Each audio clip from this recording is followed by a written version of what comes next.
Fantasyland, c'est le land incontournable lors d'une visite à Disneyland Paris. C'est l'endroit le plus magique, celui où l'on retombe en enfance, où on y retrouve de nombreuses attractions, rencontres personnages, boutiques et restaurants. Fantasyland héberge également le plus magique de tous les châteaux Disney. Vous le savez, ce château prend vie tous les soirs lors d'un feu d'artifice.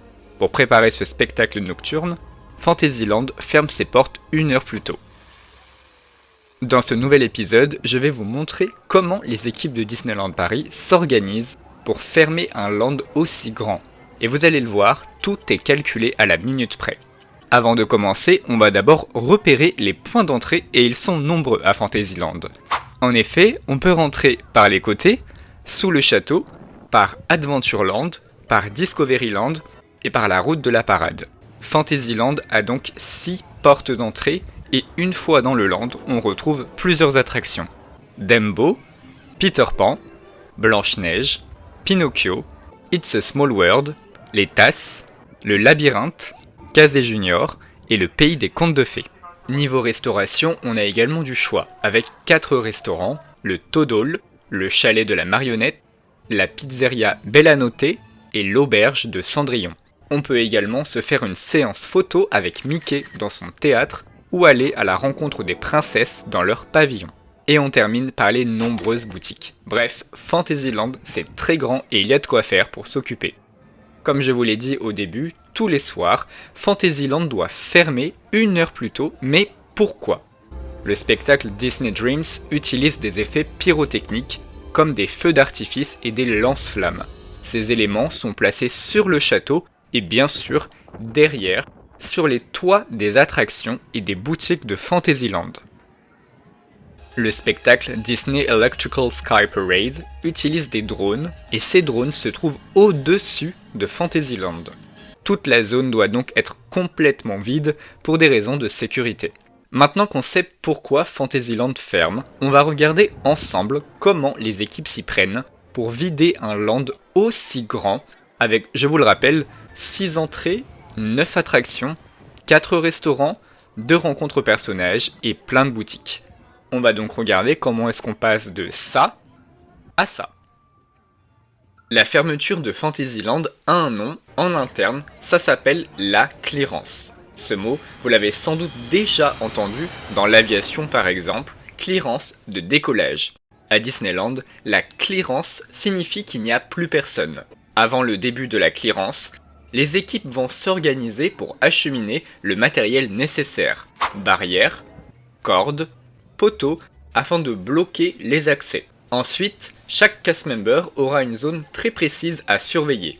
Ils devront, à partir d'une certaine heure, bloquer les accès à Fantasyland et orienter les visiteurs qui s'y trouvent vers les sorties définies pour la soirée. En effet, le soir, Fantasyland est coupé en plusieurs morceaux afin de faciliter la sortie de tous les visiteurs en fonction de l'endroit où ils se trouvent. Tout est prévu pour que les visiteurs puissent quitter Fantasyland le plus rapidement possible. En effet, si des visiteurs se trouvent dans Fantasyland, les spectacles nocturnes seront retardés, voire annulés.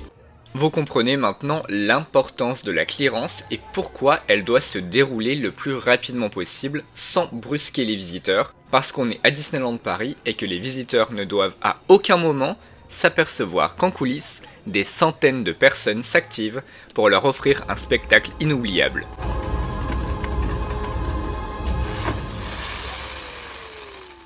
On commence le compte à rebours. Fermeture de la file d'attente du pavillon des princesses et fermeture du restaurant Toadole. Fermeture de la file d'attente de la rencontre avec Mickey. Fermeture du restaurant L'Auberge de Cendrillon. Fermeture de la file d'attente de l'attraction Alice et le Labyrinthe. Fermeture simultanée des restaurants Pizzeria Bella Notte et le Chalet de la Marionnette. Fermeture simultanée de tous les accès menant à la tanière du dragon et fermeture du premier étage du château.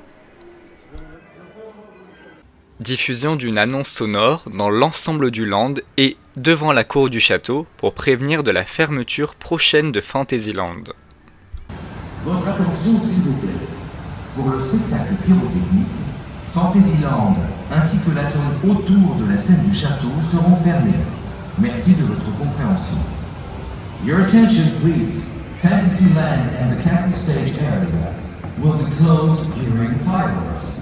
Thank you for your understanding.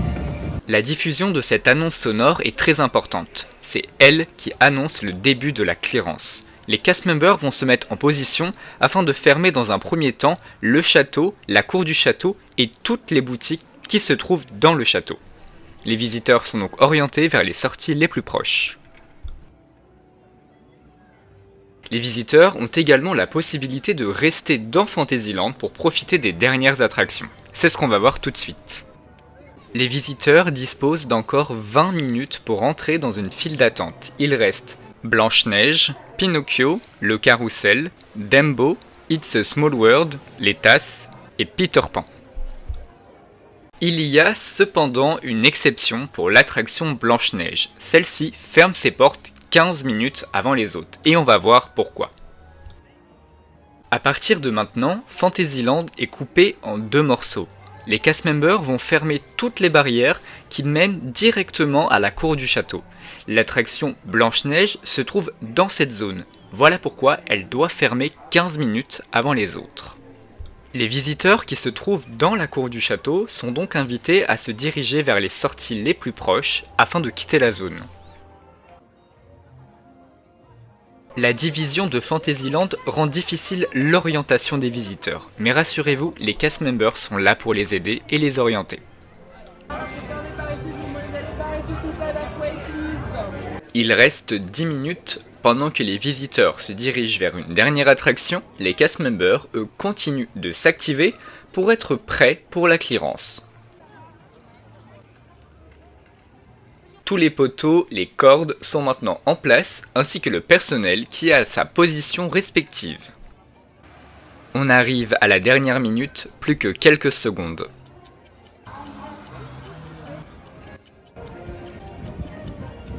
Fermeture simultanée de toutes les files d'attente et effacement de tous les temps d'attente. À partir de maintenant, un nouveau compte à rebours se déclenche en interne. L'objectif est simple, Fantasyland doit être vidé le plus rapidement possible pour permettre aux équipes spectacle de valider les shows nocturnes. Les cast members vont donc progressivement restreindre les zones dans lesquelles se trouvent les visiteurs afin de les diriger vers les deux sorties qu'il reste. L'une se trouve côté Peter Pan et la seconde côté It's a Small World. Il ne reste plus qu'à attendre les derniers visiteurs dans les attractions. Quand les derniers visiteurs sortent de l'attraction, ils sont accompagnés jusqu'à la sortie. Fantasyland est désormais complètement vide de visiteurs, il ne reste plus qu'à fermer les portes. Comme vous l'avez vu, la fermeture de Fantasyland se prépare des heures avant la fermeture et elle nécessite des centaines de cast members. Elle demande une synchronisation parfaite entre les équipes et une organisation calculée à la minute près. Tout ça dans le but d'offrir à tous les visiteurs des spectacles nocturnes inoubliables. Et c'est comme ça, tous les jours, 7 jours sur 7, toute l'année et par tous les temps.